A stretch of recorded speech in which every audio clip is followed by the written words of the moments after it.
Good afternoon. So, first of all, I would like to thank Elisa, and we are very grateful to be here today to present our work. And I would like to thank Miranda and the Center of Environmental Law and Governance. And, well, it's very difficult to come after that talk, I think. And it's an attempt to map the transformation of global environmental law and the evolution. And first, we will start with the idea that in the discussion about the global-local, I think we didn't insist on the fact that environmental issues are global per se, but they result from many complex interactions, many happening at the local level. Tu peux pas le faire? C'est quoi le bouton? Sorry, so this is to show how interdisciplinary work is very good and working very well. And so about the interactions, they are diverse and manifest at various spatial and temporal scales. And we will also consider the different levels of decision-making and of considering law in relation to those environmental scales and their interaction. So our purpose, our idea is to observe global environmental law as we would observe the environment using a systemic approach and considering the environment as a complex system. Here we speak about knowledge and we analyze knowledge about the organizational structure of law, the scientific knowledge already integrated by legal text. We will see the emergence, persistence, and transmission of concepts and themes. Here you can see the vocabulary is belonging to epidemiology, and this is an analogy with the epidemiology we did.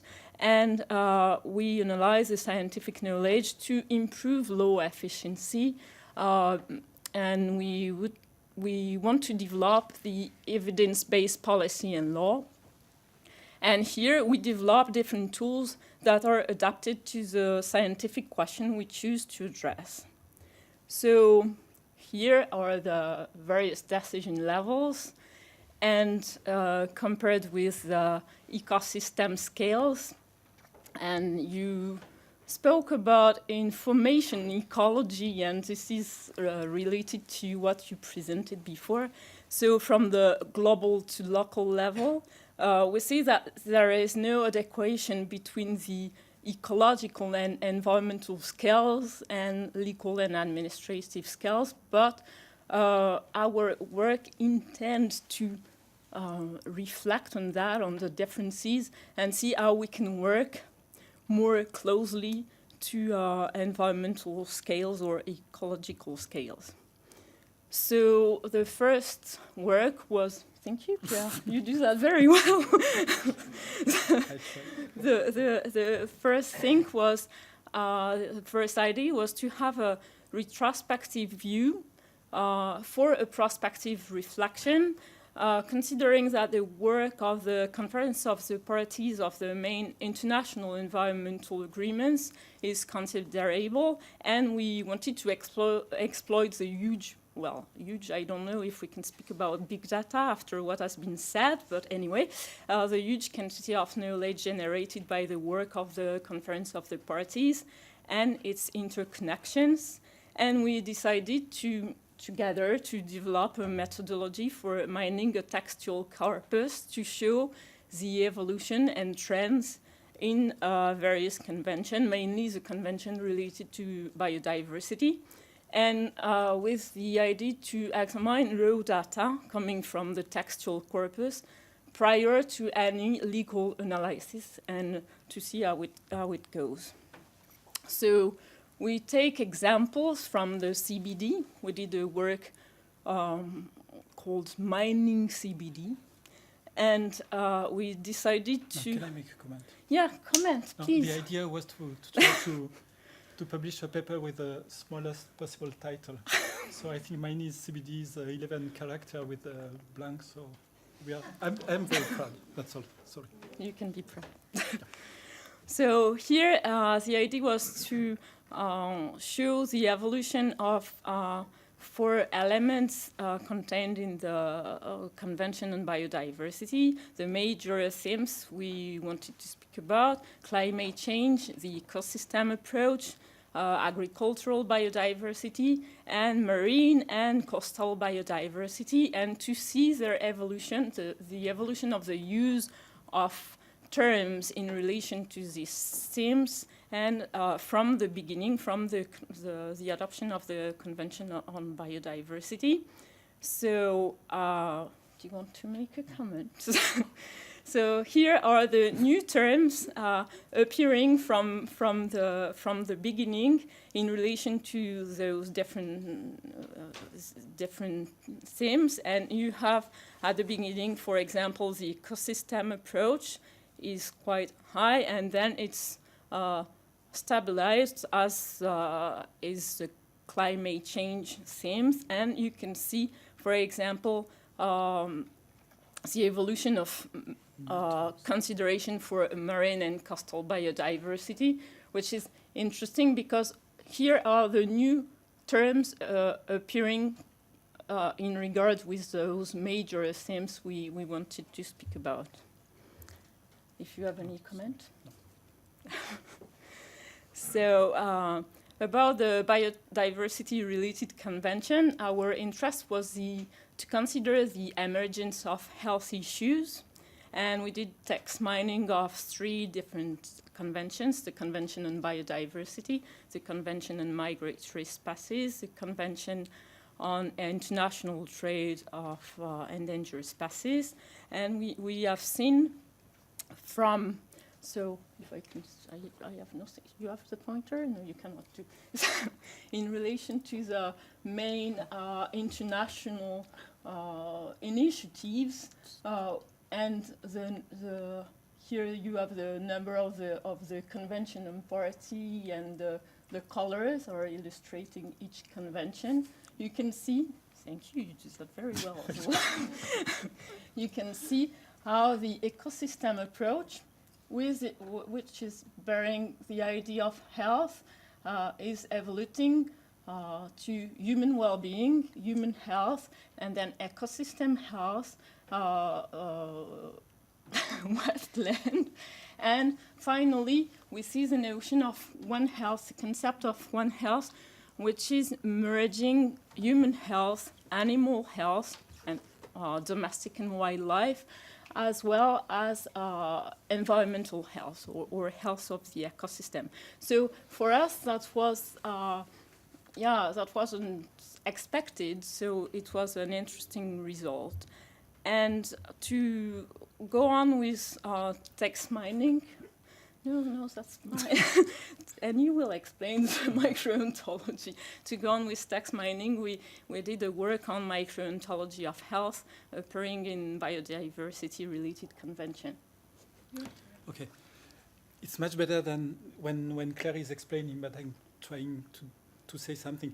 Okay, for sure it's not a micro-ontology. We call it like this because I like the word ontology, and micro because our ambition is micro. It's a micro-ambition? No, really. So, but the idea really is to say, okay, when you speak about health, it can be many, many things. And we want to use this term in this particular context, not health in general, not health for medical people and so on, but in this particular context. So we first try to identify many, many terms coming in the text, and then we organize them as a hierarchy. The idea is really that, for example, you can decide that any term, for example, human influence, pandemic, if you have this term in this text, it means that the text is speaking about health.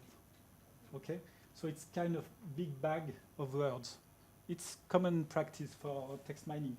But also, here again, there is a notion of a resolution. When you speak about something, you have many different levels to use concepts. So you can divide concepts in several parts. Here it's not shown because it's another issue, but they can partially cover each other. So it's not so easy to really how to say this, decipher the language of use of language. And so you can decide the resolution you want to make your text mining. You can have a very big bag, health, or you can separate human health, ecosystem health, one health, and so on. So we are working with this kind of ideas that are not very original, but we are doing it. So that's all. It's okay? Yeah, Okay. that's perfect. And you will go on, I think. And we wanted to study the transmission, as I said, it was in relation with an analogy with epidemiology.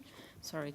The transmission of health terms between biodiversity-related convention to see where the new terms regarding health were appearing first, and then, thank you.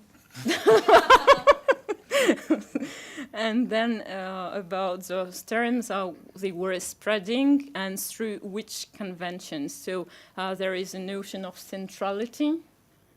Where are you? It's very strange. No, really. Okay. Okay, So the notion of centrality, which is the new terms are coming here mainly from the Convention on Biodiversity, and you see there the COP. Here, this is, for example, CBD, and COP3, and you have examples like that. So we can see the centrality of COP2 of the Convention on Biodiversity, where many new terms arose from that COP and spread, I mean, with health terms, and spread among other, through other COPs, sorry, and then to other conventions. And then you will explain the betweenness. No, what we observe also that there is another role for convention is to take terms from our issues in some convention and to pass them to other issues. So what we see here is just a betweenness measure. So we can see that at a given moment, it's the COPs from the CMS that are passing health issues, that are maintaining the interest for health issues, because it's going down a little bit in the COPs of the CBD, but then at a given moment, the intermediary role of CMS is very important. So we can see also, and it can be related to some event. Yes, of course, it can be related, and it is related to the spread of and the concern regarding avian influenza and wildlife, and in relation with migratory species.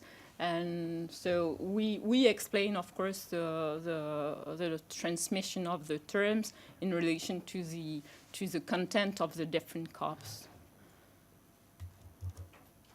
And we can also see the organization involved in the decision of the conference of the party, considering one or more health issues. The health issues here are divided into human health, which is the H, and environmental health, animal health, and then you have one health with the O indicated that. So you can see the different organizations involved into those decisions, and who probably, yes, you don't help me, who were involved into the spread of those health issues. And then we can go to another level, which is the national level, and to understand the internal architecture of law and studying the code. Here, this is an example of the French legal system. You want to? No, it's just a work we have done a few years ago. The idea was I'm a physicist at the beginning, and so the idea is to see if there are different kind of organization depending on the level and the resolution you are looking at the system. So this is the second work we have done with other colleagues, and it was just to take the codes. We took 52 legal codes, French codes, and then we just look at the interconnection citations, because we thought that it was just an easy way to start with these questions. And so what we observe is, for example, it's that we have a group of, it's called a rich club. That's funny for me, but anyway, a rich club, Club UP in French, of 10 legal codes that are really connected 2 by 2. and that are the most central codes in the French legal system. So we work with the Commission de Codification Commission. It was very interesting because then we make the run and then we ask them what you think are the most important, most central codes in the system. And without any techniques like this, they were able to identify, just like this, 8 of those codes. So among the very central code in the French system now, you have the penal code, which is not surprising, civil code, trade code, but also, for example, the environmental code, which was a little bit surprising because it has been published only in year 2000, if I'm right. And part of the environmental code was built from part of the laws that were in the rural code. So it's interesting to see how system is organized. And then you can define communities, and there are 2 big other communities. One is most on territories or resources, and the other group of codes is most on social system and social dynamics, which is not surprising, but we can show it. And then we wanted to do something different. It's old-fashioned now because we do other things, but it was just to take the different articles in the environmental code. So now we focused on a much smaller scale. So in the previous system, we have a very dense system, a lot like hub for flying companies. In fact, there are a lot of interconnection. And here, if you go to the citation between articles, it's like a social system. It's really a small word system. And then we can make some analysis how we can group these kind of articles and does it correspond to the way the environmental code is presented. So I don't want to go into the details, but it's interesting also to see how intercitations are organized and how the code is presented for reading in a book, which is 2 very different things. Okay. Oh. And yes, we are also studying the, how can I say, a governance system, a governance network. Here I came with a network of initiatives and of different organizations in Southeast Asia. And I wanted to show the interactions between the different organizations and different networks, but I wasn't happy with the 2 dimensions of my first work, so the one you can see on the left. So we discussed together with Pierre about a technique or how to use mathematics to see the interconnections of the different initiatives, to show that as a governance system and to take the mission of the different organization, and then I let you explain this. Okay, in fact, we are developing, we think, Yeah. I hope, we think that it can be interesting to develop also some kind of formal models to put some ideas related to governance, because there are a lot of works on governance. So can we build some kind of model? So there are several ideas behind this. For example, one very important idea for us is really to use the model. It's not only to make a model, but we use it because we can identify central actors, we can contact them, we can put them in the project and see how to manage things. So in this, we are developing 3 models, but this is just one. You are very lucky because you don't know, but you are lucky. Okay? Because you are the first one to see this kind of results, but you are not so much lucky because I have to explain. And so, for example, at the beginning, here the names are the name of different organizations like FAO. So if it's at the top, because FAO is really working on every issues, then all other organizations are working also. So if you go down, you go to organization working on smaller issues each time. But if you go up and look at the issues, like of course I don't remember, human health, every organization working on human health in this particular context of governance, of course, is also working on environmental health. So you can read it top down for organization, the most influential organization, and bottom up for the most influential issues. And what is interesting in this particular subset is that, for example, in a perspective of One Health, human health and environmental health are really connected through organizations. But for example, animal health, I don't know even where Yes.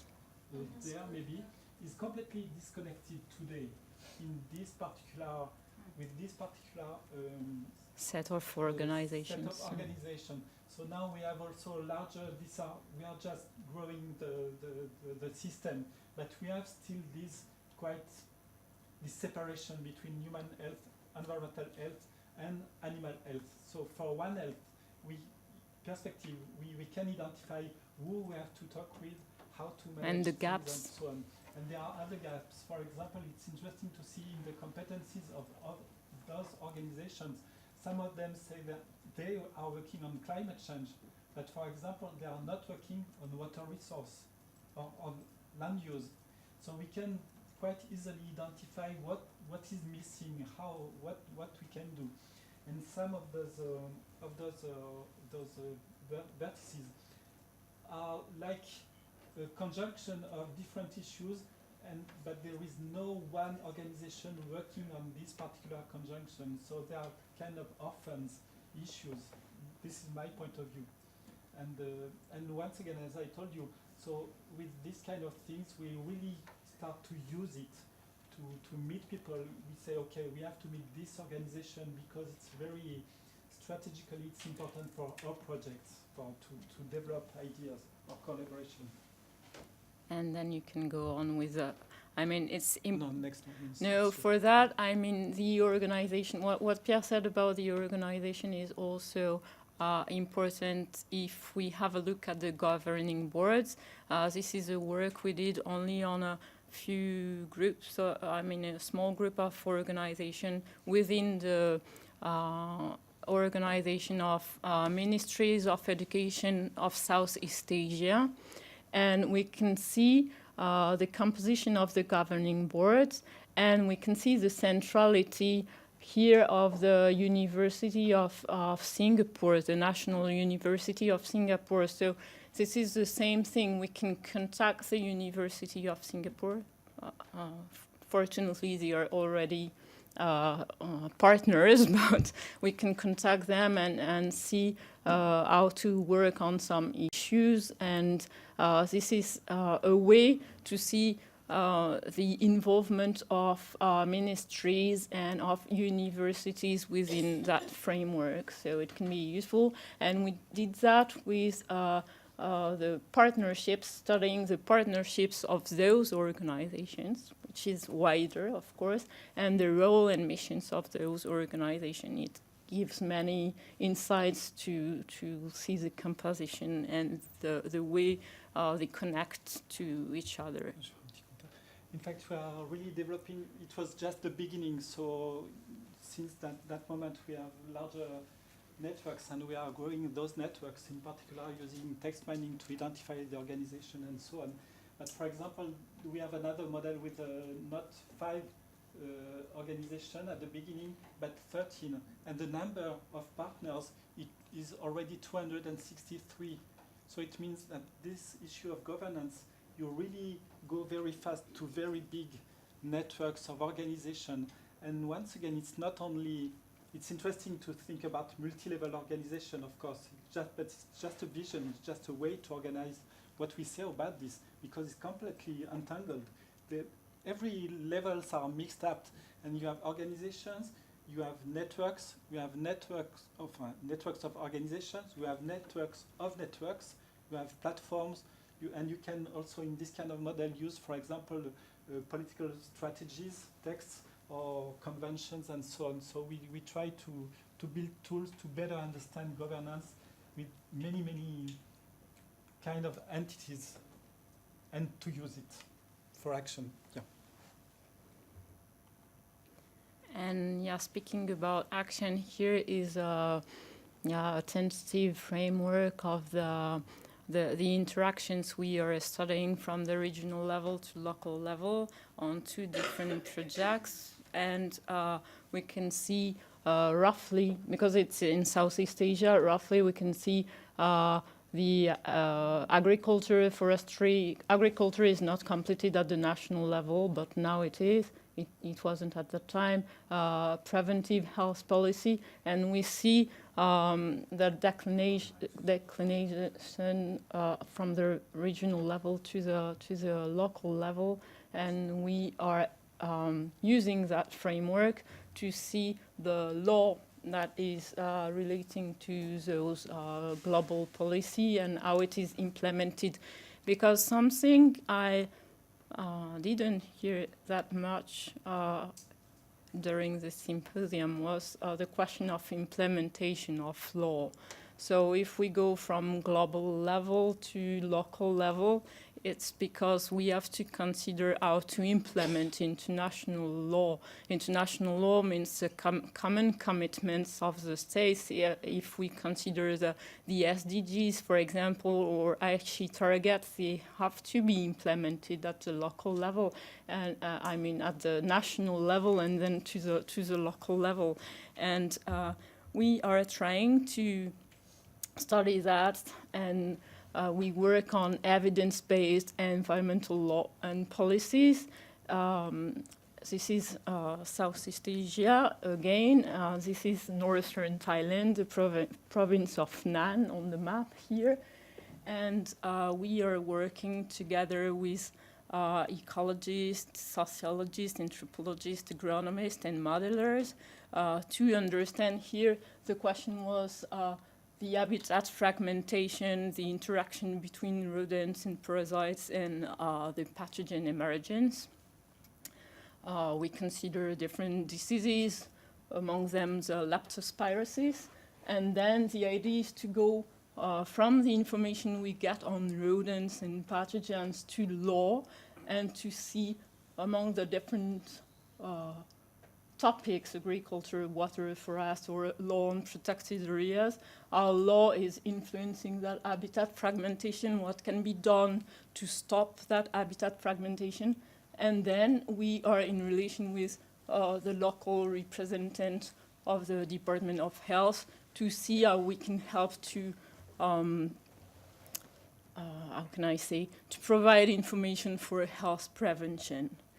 And to go on with that, we are now, we have a project funded that will start in November. And do you want to explain about the scenarios? Not really. No. Yes. No, I mean, no, because we have not started. Okay, I'm joking. No, the scenarios no, I mean, you can.